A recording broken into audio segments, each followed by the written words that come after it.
Everyone, welcome back to Ankita Shashi Gowda YouTube channel.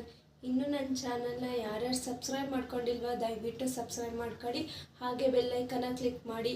ನೀವು ಬೆಲ್ಲೈಕನ್ನ click ಮಾಡಿದ ತಕ್ಷಣ ನಾನು ಹಾಕೋ ವೀಡಿಯೋಗಳೆಲ್ಲ ನೋಟಿಫಿಕೇಷನ್ ತೋರಿಸುತ್ತೆ. ದಯವಿಟ್ಟು ಬೆಲ್ಲೈಕನ್ನ ಕ್ಲಿಕ್ ಮಾಡೋದು ಮಿಸ್ ಮಾಡಬೇಡಿ. ಹಾಗೆ ಲೈಕ್ ಮಾಡಿ, ಶೇರ್ ಮಾಡಿ, ಕಮೆಂಟ್ ಮಾಡಿ. ನಾನಿವತ್ತು ವೀಡಿಯೋ ಅಪ್ಲೋಡ್ ಮಾಡ್ತಾ ಇರೋದು ಸಂಡೇ ಲಾಗ್. ನಾನು ಊರಿಗೆ ಹೋಗಿರೋದ್ರಿಂದ ಸಂಡೇ ಲಾಗ್ನ ಅಪ್ಲೋಡ್ ಮಾಡ್ತಾ ಇದ್ದೀನಿ. ಸಂಡೇ ಏನೇನು ಮಾಡಿದೆ ಅನ್ನೋದನ್ನ ಈ ವಿಡಿಯೋದಲ್ಲಿ ಹೇಳ್ತೀನಿ. ಹೋದ್ಲಾಗಲ್ಲಿ ಹೇಳಿದ್ದೆ ನಾನು ಶಶಿ ಬಂದಿರಲಿಲ್ಲ ಅಂತ. ಸೊ ನನಗೆ ಸರ್ಪ್ರೈಸ್ ಕೊಡಬೇಕು ಅಂತ ನೈಟು 2:24ಗೆ ಮದುವೆ ಮುಗಿಸ್ಕೊಂಡು ಬಂದರು.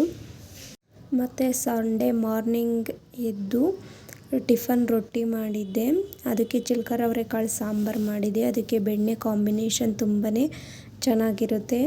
ಹಾಗೆ ಟಿಫನ್ ಮಾಡಿಕೊಂಡು ಸ್ವಲ್ಪ ಹೊಲ್ದ ಹತ್ರ ಹೋಗಿ ಎಳ್ನೀರು ಕುಡ್ಕೊಬರೋಣ ಅಂತ ನಾನು ಮತ್ತು ಶಶಿ ಹೋಗ್ತಾ ಇದ್ವು. ಹಾಗೆ ನಾವು ಇಲ್ಲಿ ತುಂಬಾ ಹಣ್ಣಿನ ಗಿಡಗಳನ್ನ ನೆಟ್ಟಿದ್ದೀವಿ. ಅದು ಯಾವ್ಯಾವ ಹಣ್ಣಿನ ಗಿಡನ ನೆಟ್ಟಿದ್ದೀವಿ ಅಂತ ಈ ವಿಡಿಯೋದಲ್ಲಿ ತೋರಿಸ್ತೀನಿ. ದಯವಿಟ್ಟು ಎಲ್ಲೂ ಸ್ಕಿಪ್ ಮಾಡದೆ ನೋಡಿ. ಹಾಗೆ ನಾನು ಸ್ವಲ್ಪ ಮೆಣಸಿನ್ಕಾಯಿನ ತೊಗೊಬರೋದಿತ್ತು. ಹಾಗಾಗಿ ಸ್ವಲ್ಪ ಮೆಣಸಿನ್ಕಾಯಿನ ಹಾರ್ವೆಸ್ಟ್ ಮಾಡೋಣ ಅಂತ ಬಂದೆ. ಇವಾಗ ನಾನು ಅಲ್ಲಿ ಹಸಿರು ಮೆಣಸಿನ್ಕಾಯಿ ಮತ್ತು ಒಣಮೆಣಸಿನ್ಕಾಯಿನ ಹಾರ್ವೆಸ್ಟ್ ಮಾಡ್ತಾಯಿದ್ದೀನಿ. ಸೊ ನಾನಿಲ್ಲಿ ಒಣಮೆಣಸಿನ್ಕಾಯಿನ ಯಾಕೆ ಹಾರ್ವೆಸ್ಟ್ ಮಾಡ್ತಾಯಿದ್ದೀನಿ ಅಂದರೆ ನಾನು ಇದನ್ನು ಪುಳಿಯೋಗರೆಗೆಲ್ಲ ಇದನ್ನೇ ಯೂಸ್ ಮಾಡ್ತೀನಿ. ಹಾರ್ವೆಸ್ಟ್ ಮಾಡಿ ಚೆನ್ನಾಗಿ ಬಿಸಿಲಿಗೆ 3-4 ದಿನ ಒಣಗಿಸ್ತೀನಿ. ಆಮೇಲೆ ಅದನ್ನು ಪುಳಿಯೋಗರೆಗೆ ಮತ್ತು ಒಣಮೆಣಸಿನ್ಕಾಯಿ ಯಾವುದಕ್ಕೆ ಯೂಸ್ ಮಾಡಬೇಕು ಅದಕ್ಕೆಲ್ಲ ಯೂಸ್ ಮಾಡ್ತೀನಿ. ಹಾಗೆ ನಾನು ಲಿಚಿ ಹಣ್ಣು ತಿಂದು ಅದರ ಸೀಡ್ಸ್ನ ಹಾಕಿದ್ದೆ. ಸೊ ತುಂಬಾ ಚೆನ್ನಾಗಿ ಬಂದಿದೆ. ನಾನು ಯೂಟ್ಯೂಬಲ್ಲಿ ಸರ್ಚ್ ಮಾಡಿದ್ದೆ ಲಿಚಿ ಹಣ್ಣಿನ ಗಿಡ ಹೇಗೆ ಬರುತ್ತೆ ಅಂತ. ಕೆಲವೊಂದು ವೀಡಿಯೋಗಳಲ್ಲಿ ಲಿಚಿ ಹಣ್ಣಿನ ಗಿಡ ಚೆನ್ನಾಗಿ ಬಂದಿತ್ತು.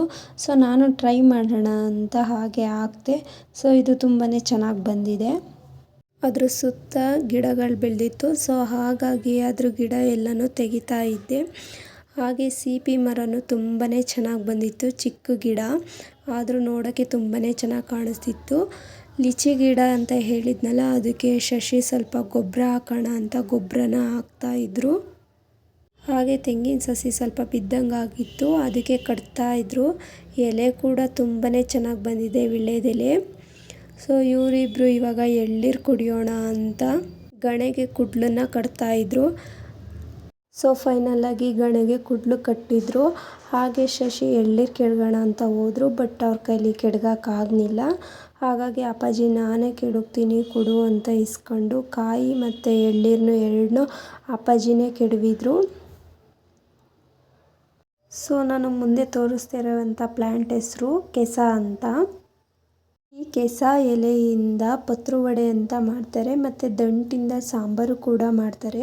ಇದು ಕಿಡ್ನಿ ಸ್ಟೋನ್ಗೆಲ್ಲ ತುಂಬ ಒಳ್ಳೆಯದು. ಹಾಗೆ ನಾನು ಈ ಪ್ಲ್ಯಾಂಟ್ ಮೇಕೆ ನೀರು ಹಾಕ್ತಾಯಿದ್ದೆ. ಒಂದನಿ ನೀರು ಕೂಡ ಕೂರ್ತಾ ಇರಲಿಲ್ಲ. ನೋಡೋಕ್ಕೆ ತುಂಬ ಚೆನ್ನಾಗಿ ಕಾಣಿಸ್ತಾ ಇತ್ತು. ಸೊ ಇದರಲ್ಲಿ 2 ಥರ ಬರುತ್ತೆ. ಒಂದು ಕೆಂಪುದು ಬರುತ್ತೆ, ಇನ್ನೊಂದು ಬಿಳಿದು ಬರುತ್ತೆ. ಜಾಸ್ತಿ ಯೂಸ್ ಮಾಡೋದಿಲ್ಲ ಬಿಳಿದು. ಯಾಕೆಂದರೆ ಕೆಂಪುದು ಯೂಸ್ ಮಾಡಿದರೆ ಅದು ಬಾಯಿ ಕಡ್ತಾ ಬರುತ್ತೆ ಅಂತ ಯಾರೂ ಯೂಸ್ ಮಾಡಲ್ಲ. ಸೊ ನಾನಿವಾಗ ಮುಂದೆ ಹೋಗ್ತಾ ಇದ್ದೆ. ನಿಮಗೆ ಬಟರ್ ಫ್ರೂಟ್ ಗಿಡ ತೋರಿಸೋಣ ಅಂತ. ತುಂಬಾ ಚೆನ್ನಾಗಿ ಬೆಳೆದಿತ್ತು. ಸೊ ಹಾಗೆ ಅದ್ರ ಸ್ಮೆಲ್ ಕೂಡ ನೋಡಿದೆ. ಬಟ್ ಸ್ಮೆಲ್ ಏನು ಬರ್ತಾ ಇರಲಿಲ್ಲ. ಗಿಡ ಮಾತ್ರ ತುಂಬಾ ಚೆನ್ನಾಗಿತ್ತು. ಹಾಗೆ ನೋಡ್ತಾ ಇದ್ರು, ಎಲ್ಲೂ ಇನ್ನೂ ಬಿಟ್ಟೇ ಇಲ್ವಲ್ಲ ಬಟರ್ ಫ್ರೂಟ್ ಅಂತ. ಹಾಗೆ ಮುಂದೆ ಹೋಗ್ತಾ ಕರ್ಬೇವಿನ ಸೊಪ್ಪನ್ನು ಸ್ವಲ್ಪ ಕಿತ್ಕೋಬೇಕಿತ್ತು. ಹಾಗಾಗಿ ಕರ್ಬೇವಿನ ಸೊಪ್ಪನ್ನು ಕುಯ್ಕೊತಾ ಇದ್ದೆ ಬೆಂಗಳೂರಿಗೆ ತಗೊಬರೋದಕ್ಕೆ. ಅದು ಈಗ ಚಿಗುರಿತ್ತು, ತುಂಬಾ ಚೆನ್ನಾಗಿತ್ತು. ಸ್ಮೆಲ್ ಮಾತ್ರ ತುಂಬಾ ಘಮ ಘಮ ಅಂತಿತ್ತು ಕರ್ಬೇವಿನ ಸೊಪ್ಪಿಂದು. ಹಾಗೆ ಕುಯ್ಕೊಂಡು ಸ್ವಲ್ಪ ಸ್ಮೆಲ್ ನೋಡ್ತಾ ಇದ್ದೆ, ಚೆನ್ನಾಗಿ ಬಂದಿತ್ತು. ಸೊ ಇವಾಗ ನೋಡ್ತಾ ಇರೋದು ನೀವು ನಿಂಬೆ ಗಿಡ. ಈ ನಿಂಬೆ ಹಣ್ಣು ಹೋದ ಸಲ ತುಂಬಾ ಚೆನ್ನಾಗಿ ಕಾಯಿಬಿಟ್ಟಿತ್ತು. ಈ ಸಲ ಇನ್ನೂ ಹೂವಾಗಿದೆ. ನೋಡೋಣ ಈ ಸಲ ಎಷ್ಟು ಬಿಡುತ್ತೆ ಅಂತ.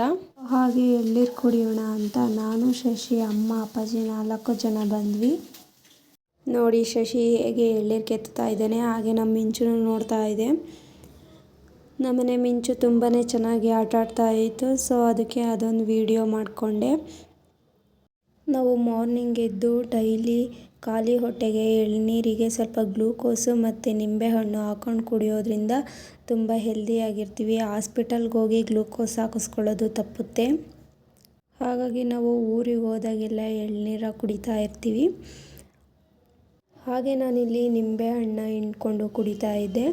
ನಿಂಬೆಹಣ್ಣು ಹಿಂಡೋದು ವೀಡಿಯೋ ಆಗಿದೆ ಅಂದ್ಕೊಂಡೆ, ಬಟ್ ಅದಾಗಿಲ್ಲ, ಆ ವಿಡಿಯೋ ಮಿಸ್ ಆಗಿದೆ. ಇವಾಗ ನಾವು 4 ಜನ ಎಳ್ನೀರನ್ನ ಕುಡಿತಾ ಇದ್ದೀವಿ. ಸೊ ನಾನಿವಾಗ ನೆಕ್ಸ್ಟು ಸ್ವಲ್ಪ ಹಣ್ಣಿನ ಗಿಡಗಳನ್ನ ತೋರಿಸ್ತೀನಿ ಯಾವ್ಯಾವು ಅಂತ. ನಾನು ಆವಾಗಲೇ ತೋರಿಸಿದ್ನಲ್ಲ, ಇದು ಬಂದು ನಿಂಬೆ ಹಣ್ಣಿನ ಗಿಡ, ಮತ್ತು ಇದು ದಾಳಿಂಬೆ ಗಿಡ, ಪಪ್ಪಾಯ ಗಿಡ, ಇದು ಬಂದು ಮಾವಿನ ಹಣ್ಣಿನ ಗಿಡ. ಹೀಗೆ ತುಂಬಾ ಹಣ್ಣಿನ ಗಿಡಗಳು ಇದ್ದಾವೆ. ನಾನು ಕೆಲವೊಂದು ವಿಡಿಯೋನ ಮಾಡಿಲ್ಲ. ಸೊ ನಾನು ಆಗಲೇ ಸೀಬೆ ಹಣ್ಣಿನ ಗಿಡ ತೋರಿಸಿದ್ನಲ್ಲ, ಅದೇ ಇದು.